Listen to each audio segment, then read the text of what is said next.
let's talk about weight gain and vacation. So, first of all, the big question, did I gain any weight on my vacation to France? I was in France for almost 3 weeks.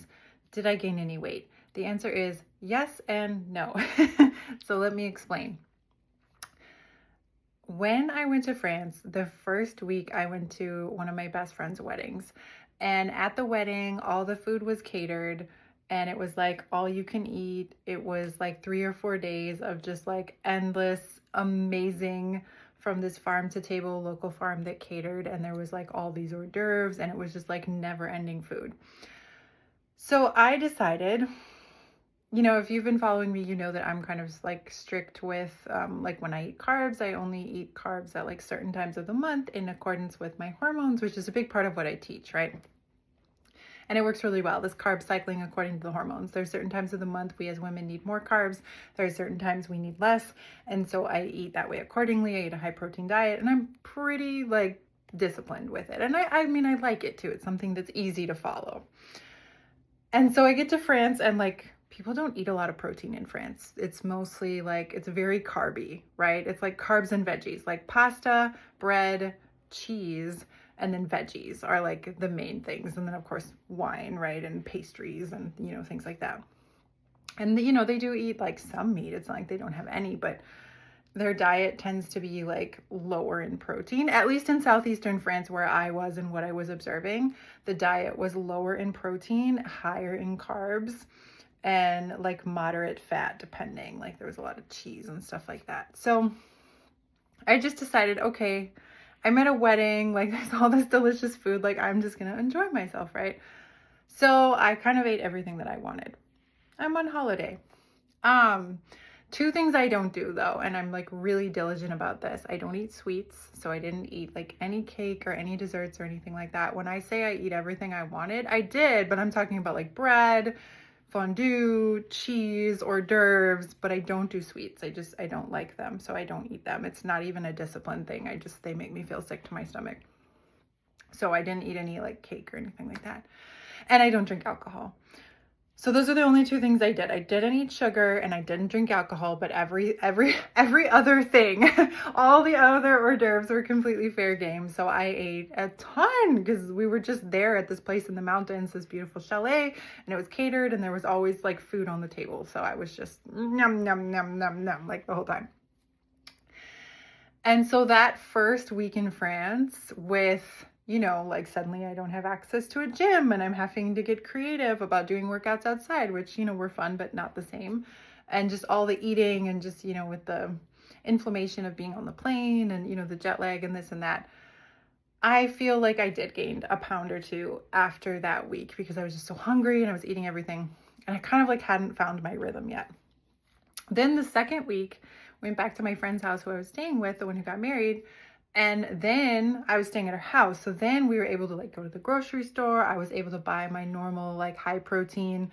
Like I went and bought a bunch of things of ground beef, Icelandic yogurt, cans of tuna. I got goat milk, like all the high protein stuff that I like to have on hand. I brought a bag of my protein powder with me and I'm really glad that I did, and my shaker bottle. So that way when I really needed something, I could just, have like a bottle full with my protein or mix some protein into some yogurt.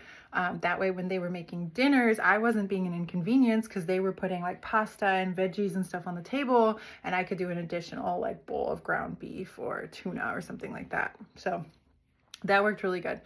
So then I got into more of a rhythm. And after that week, then I also decided another thing that I do that really, really helps me maintain my weight is I do intermittent fasting. Now, I don't do it every day, and I also do this according to my cycle. And this is where I think you just have to get really strategic because in general, not even in France, but just in general, as someone who loves working out and lifting weights, it's not conducive to me to intermittent fast every day.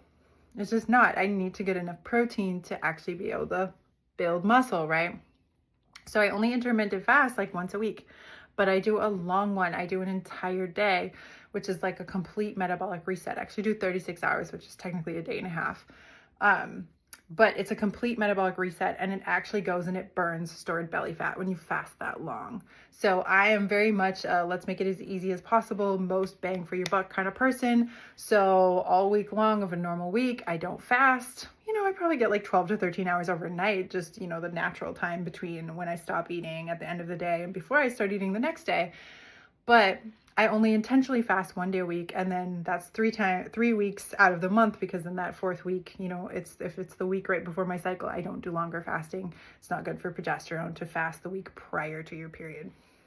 So that is my like amazing hack to maintain my weight and reset my metabolism, and basically just ensure good health for my body, right? Because what your body does, it goes in and it like deep cleans itself, and it cycles out old dead zombie cells and things that can cause cancer or cause disease. It's like deep cleaning your house basically, and your body doesn't do this unless you go at least 17 hours or longer without eating. So I do it once a week. Works awesome.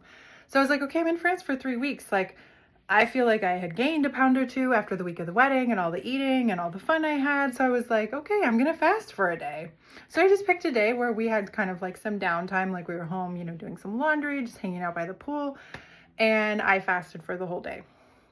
So I did that on the plane ride the way there, because it was the right phase of my cycle for me to fast. So instead of worrying about airport food, I didn't eat. So that was it ended up being about 30 hours. The whole trip, I think, took about 24, like door to door. So on the plane, I fasted. So I was like nice and fasted when I got there. Then that first week I didn't, because we were at the wedding. Then I did a 36. And then about a week after that, I did another 36. So those like that pound or two that I gained just from like all the food that I ate at the wedding, I pretty much got it back down just from those 2 days of fasting. Now, obviously, if you're doing a shorter vacation, like if you're just somewhere for a week, you might not be able to do that, or maybe you can just do 1 day. But I really wanted to get out ahead of it, right? Because I didn't want to come home and have to do like a really restrictive diet or really get down on myself or something. I wanted to get out ahead of it. So for me, because I was there for 3 weeks, I had plenty of time to eat everything I wanted during the course of that time and still have those 2 days where I did 36-hour fast. So I came home and I get on the scale, and I have one of those bioimpedance scales, right? So it measures your muscle mass percentage or body fat percentage and everything like that, along with your weight. Now, I know that no tool is 100% accurate, but it's consistent, right? At least it gives me consistency. I always measure myself with this so I can track, what's kind of normal for me. So I know I'm always about 150 pounds, about 17% body fat. That's my normal. Now, it fluctuates a little bit, like as I go through the phases of my cycle, and progesterone, it might get to 152, and maybe body fat goes up by 0.5%, so 17.5. That is completely normal as a woman, even when you're at your goal weight. It's always going to fluctuate a little bit, especially if you're a cycling woman, because that's just how our hormones work, right? So that's normal. So I expected it actually to be like slightly higher than it was, also because I'm in my progesterone phase right now. But I got on the scale and I was actually like 148 pounds and like 16.8% body fat. So I actually technically lost a little bit of weight when I was in France. I still feel a little bit softer, just probably, because I haven't been in the gym like I normally am. So I'm like, I just feel softer, even though you don't really lose muscle during that time. But if you're a gym person, you kind of feel like you do. But I just have to say, my methods work. And not only do they work, I also still mega enjoyed myself on my vacation. I ate a F ton of bread. I had croissants, I had cheese, I had literally everything that I wanted. I ate all the traditional French dishes, and I really didn't deny myself anything other than sugar and alcohol. And I ended up losing a bit of weight on my vacation with my strategy versus gaining it.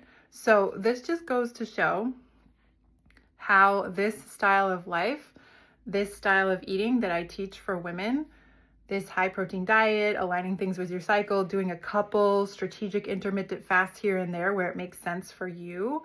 And I always tailor it to the woman and her hormones. This works so effortlessly. Like, who goes to France and eats everything they want and actually loses a bit of weight instead of gains it, right? Like, this is amazing. So I just wanted to share with you how I did that. I also made sure that I stayed really hydrated when I was there. You know, I brought electrolytes, I drank a lot of water. I brought some supplements, which, you know, I showed in another video, some like, you know, anti-inflammatory fish oil, some magnesium to help keep inflammation down. I brought a thing of chia seeds and I made sure to drink that in water every day to get some fiber, like just some easy hacks, but all of that worked so incredibly well. So I just wanted to share that with you.